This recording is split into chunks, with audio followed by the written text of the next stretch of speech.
Welcome to Surya's TV. Good evening news. Republic day శుభాకాంక్షలు. CM జగన్పై షర్మిల మాటలు చాలా బాధాకరమని ఎమ్మెల్యే వెల్లంపల్లి శ్రీనివాస్ అన్నారు. అప్పట్లో వివేకానంద రెడ్డి గారిని మోసం చేశారు కాంగ్రెస్ పార్టీ, ఈరోజు షర్మిలను మోసం చేస్తున్నారు. నిజంగా కాంగ్రెస్ పార్టీకి మన రాష్ట్రంలో ఓటు ఉందా చెప్పండి ఒకసారి ఎవరికైనా కానీ. మన రాష్ట్ర ప్రజలు కాంగ్రెస్ పార్టీని ఎవరైనా హర్షిస్తారా? ఈ రాష్ట్రాన్ని అడ్డగోలు విభజించి ఈ రాష్ట్రాన్ని అప్పుల ఆంధ్రప్రదేశ్గా మనకు అప్పుచెప్పి ఈరోజు మనకి కనీసం విభజన చట్టంలో ఈ పోలవరాన్ని కానివ్వండి, అదేవిధంగా రైల్వే జోన్ కానివ్వండి, ప్రత్యేక హోదా కానివ్వండి, సరిగ్గా దాన్ని చట్టబద్ధత చేయకుండా ఈ రాష్ట్రాన్ని మోసం చేసిన పార్టీ కాంగ్రెస్ పార్టీ. ఆ కాంగ్రెస్ పార్టీలో కూర్చొని షర్మిల మాట్లాడితే ఎంతవరకు సమంజసం? వైఎస్ రాజశేఖర రెడ్డి గారు ఒక మహానుభావుడు.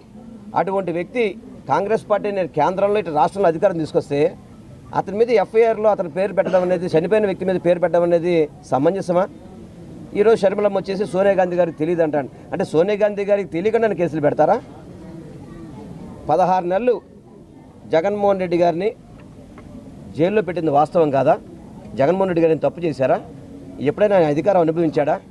ఒక ఎంపీగా ఎమ్మెల్యేగా ఉంటే ఉన్నారు తప్ప మంత్రి కానీ ఏదైనా ముఖ్యమంత్రి కానీ ఏదో సంతకం చేసే పౌరం ఉందా ఆయనకేమన్నా?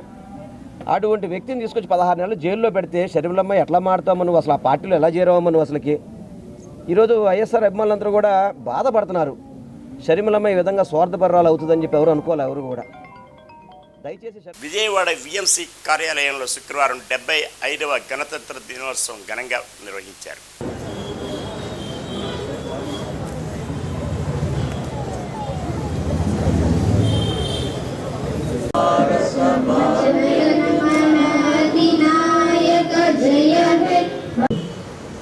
అందరం భక్తి శ్రద్ధలతో ఆ కార్యక్రమాన్ని జరిపించవలసిందే కోరుతున్నాం.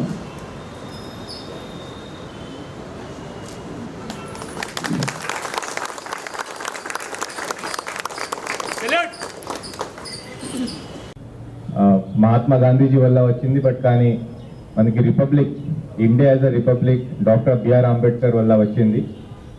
ఇప్పుడు కొన్ని రోజు ముందుగానే ఒక 125 ఫీట్ ప్లస్ 85 అంటే 210 ఫీట్ స్టాచ్యూ ఆనరబుల్ సీఎం ఆవిష్కరణ చేయడం జరిగింది. అదే మన విజయవాడలో. అండ్ దీంట్లో మన విజయవాడ మున్సిపల్ కార్పొరేషన్ చాలా మేజర్ రోల్, చాలా ముఖ్యమైన పాత్ర మనం చేసాం చదువు. సో చాలా చాలా సంతోషం దీనికి. సో ఇది మనం చూస్తే మన విజయవాడ నగరపాలిక సంస్థ ఎన్నో వర్క్స్, ఎన్నో మంచి పని, ఎన్నో స్టేట్ గవర్నమెంట్ నుంచి, సెంట్రల్ గవర్నమెంట్ నుంచి వచ్చిన డైరెక్షన్స్ బట్టి మనం పని చేస్తానే ఉన్నాము. దీంట్లో ఇది ఇంకొకటి ఫెదర్ ఇన్ ద క్యాప్, ఇంకొకటి addition to Vijayawada municipal corporation works. YSTP నాయకుడు కొండ రాఘవరెడ్డి షర్మిల పాదయాత్రపై ఓ టీవీ ఛానల్లో డిబేట్ చేసి వ్యాఖ్యలని ఏపీసీసీ అధ్యక్షురాలు షర్మిల స్పందించారు. ఈరోజు పొద్దున చాలా దగ్గరి మనుషులు కూడా చాలా విచిత్రమైన, చాలా బాధ కలిగించే కామెంట్స్ చేశారు. కొండ రాఘవరెడ్డి అన్న నాకు కానీ నా కుటుంబానికి కానీ దగ్గర అనుకున్నా, కానీ ఈరోజు ఆయన కూడా నా మీద నేను పాదయాత్ర ఎందుకు చేశాను అన్న దాని మీద ఆయన ఏదో అక్కడ ఉన్నట్టు, ఆయన బావుమర్ది అక్కడ సూపరింటెండెంట్ అయినట్టు, ఆయన అంతా విన్నట్టు ఏదేదో చెప్పారు. నేను పాదయాత్ర చేయాలి అని భారతమ్మ అడిగితే నేను పాదయాత్ర నేను చేస్తాను అని నేను అడిగినట్టు చెప్పారు. అన్న కొండ అన్న, మీ సూపరింటెండెంట్ చేత వచ్చి ఆయన ఈ మాట చెప్పించగలరా? మీరు మీ దేవుని మీద, మీ బిడ్డల మీద ప్రమాణం చేసి జరిగింది ఇది అని ప్రమాణం చేయగలరా మీడియా ముందర? నేను ప్రమాణం చేయగలను జరిగింది అది కాదు అని. నేను పాదయాత్ర చేస్తాను అని నేను ఎప్పుడూ అడగలేదు. నన్ను కోరితే నేను ఒబ్లైజ్ చేశాను తప్పితే ఇది నిజం కాదు అని నేను నా బిడ్డల మీద, నా దేవుని మీద ప్రమాణం చేసి చెప్పగలను. ఇదే స్థాయిలో మీరు చెప్పగలరా? నేను నా భర్త పోయి అక్రమంగా డబ్బులు సంపాదించుకోవాలి అన్న ఉద్దేశంతో స్వాతంత్ర్యం కోసం బలిదానాలు చేసిన వారిని స్మరించుకోవాలని, రాజ్యాంగ స్ఫూర్తిని దృష్టిలో ఉంచుకోవాలని ఏపీ బీజేపీ రాష్ట్ర అధ్యక్షురాలు దగ్గుబాటి పురంధరేశ్వరి అన్నారు. రోజుగా నేను భావిస్తున్నాను. పునరంకితం కావాల్సినటువంటి ఆవశ్యకత చాలా ఉన్నది అని చెప్పి ప్రజలందరూ కూడా గుర్తించాలి.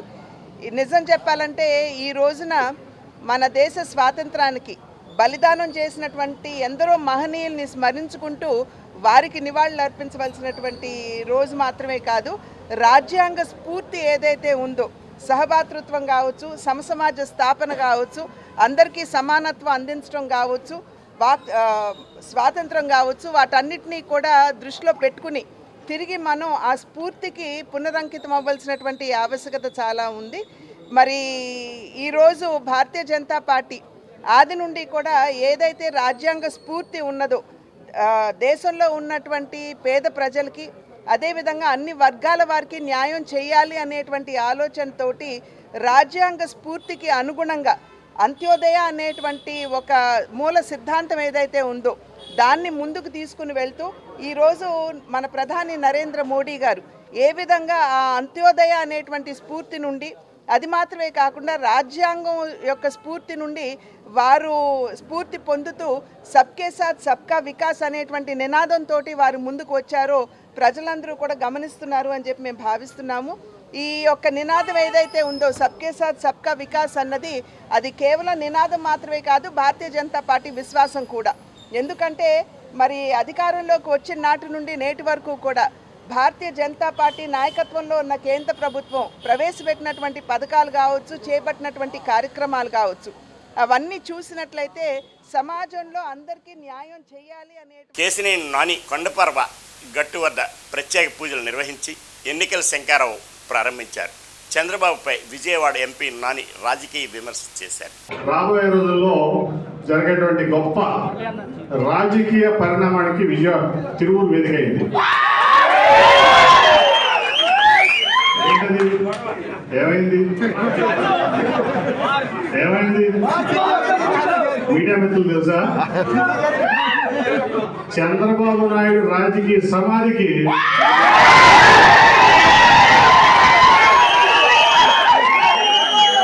జనవరి 3వ తారీఖు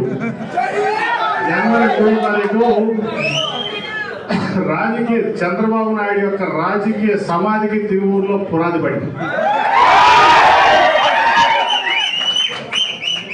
అర్థమైందా? ఏమైంది? చంద్రబాబు నాయుడు రాజకీయ భవిష్యత్తుకి రాజకీయ సమాధికి జనవరి 3వ తేదీ తిరువూరు టౌన్లోనే పునాది పడింది. మళ్ళీ అదే తిరువూరు టౌన్లో నేను సోమదాస్ మాట్లాడుతున్నాను. ఇవాళ ఎన్నో తారీఖు 25. ఆ రోజంతా జనవరి 3, 22 రోజులు మాత్రమే. 22 రోజుల్లో దేవుడు చంద్రబాబు నాయుడు రాజకీయ జీవితాన్ని సమేతం చేయబోతున్నాడు. ఆ రోజున చంద్రబాబు నాయుడు గారు 7వ తారీఖున తిరువూరులో సభ పెడతాము. దానికి సన్నద్ధ సమావేశం కోసం రమ్మంటే నేను విజయవాడ నుంచి వచ్చాను. సోమదాస్ గారు కూడా అటెండ్ అయ్యారు. ఆ రోజు చంద్రబాబు నాయుడు గారి పనికిరాని నిన్నటి దాకా చంద్రబాబు ముద్దు అన్న విజయవాడ ఎంపీ కేశినేని నాని పార్టీ మారి ఆ రోజే చంద్రబాబు వద్దు అన్నారు. పశ్చిమ టీడీపీ మైనారిటీ నేత ఎంఎస్ బేగ్ మండిపడ్డారు. కేశినేని శ్రీనివాస్ గారు ఆయన 10 ఏళ్ళు ఎంపీగా తెలుగుదేశం పార్టీ కండువా వేసుకొని నారా చంద్రబాబు నాయుడు గారు అవకాశం ఇస్తే నుంచొని ఏదైతే చంద్రబాబు నాయుడు గారు ఆంధ్ర రాష్ట్రానికి నిధులు తీసుకొచ్చారో అటువంటి విధంగానే విజయవాడ నగరానికి కూడా చంద్రబాబు నాయుడు గారు నిధులు కేటాయిస్తే ఆయన అభివృద్ధి చేసింది అందరికీ తెలుసు. గత 5 సంవత్సరాల్లో నేను సొంతంగా నేను చేశానని అంటూ ఉన్నారు. మీరు సొంతంగా చేస్తే మీరు నిధులు తీసుకొచ్చి ఏం చేశారనేది కూడా మేము అడుగుతూ ఉన్నాం. నిన్న ఆయన అంటూ ఒక మాట అన్నారు, డబ్బులు లేవని చెప్పి మనం టికెట్ ఇవ్వట్లేదని చెప్పి. అంటే మీరు వైకాపా డబ్బులు ఇస్తున్నారని వెళ్ళిపోయారా అడుగుతూ ఉన్నాం. అంటే మీ కమిట్మెంట్ డబ్బుగా? అటు డబ్బులు ఇస్తున్నారా వైకాపా జగన్మోహన్ రెడ్డి? కాబట్టి మీరు వెళ్ళారా అటు? తెలుగుదేశం పార్టీ 40 సంవత్సరాల చరిత్ర ఉన్న పార్టీ. తెలుగుదేశం పార్టీలో నారా చంద్రబాబు నాయుడు గారు ఉమ్మడి రాష్ట్రం ఉన్నప్పుడు 42 ఎంపీలని 294 ఎమ్మెల్యేలని ఎంతోమందిని రాజ్యసభకి ఎమ్మెల్సీలకు పంపించారు. వాళ్ళందరినీ తెలుగుదేశం పార్టీ కమిట్మెంట్తో ఆదుకున్నారు తప్ప ఏ రోజు చంద్రబాబు నాయుడు గారు ఎవరిని కూడా ప్రలోభాలు పెట్టి చేయలేదు. ఈరోజు ఆయన వైఎస్ఆర్ కాంగ్రెస్ పార్టీలు వెళ్ళారని చెప్పి ఇష్టం వచ్చినట్టు మాట్లాడుతూ ఉన్నారు నాని గారు. మీరు కూడా చాలా ఆలోచించి మాట్లాడాలి. నారా చంద్రబాబు నాయుడు గారిని విమర్శించే స్థాయి మీకు ఉంది అని మీరు అనుకుంటా ఉన్నారు. కానీ ఏ రోజైతే మీరు చంద్రబాబు నాయుడు గారిని పొగుడుతూ ఈ వార్తలు ఇంతటితో సమాప్తం.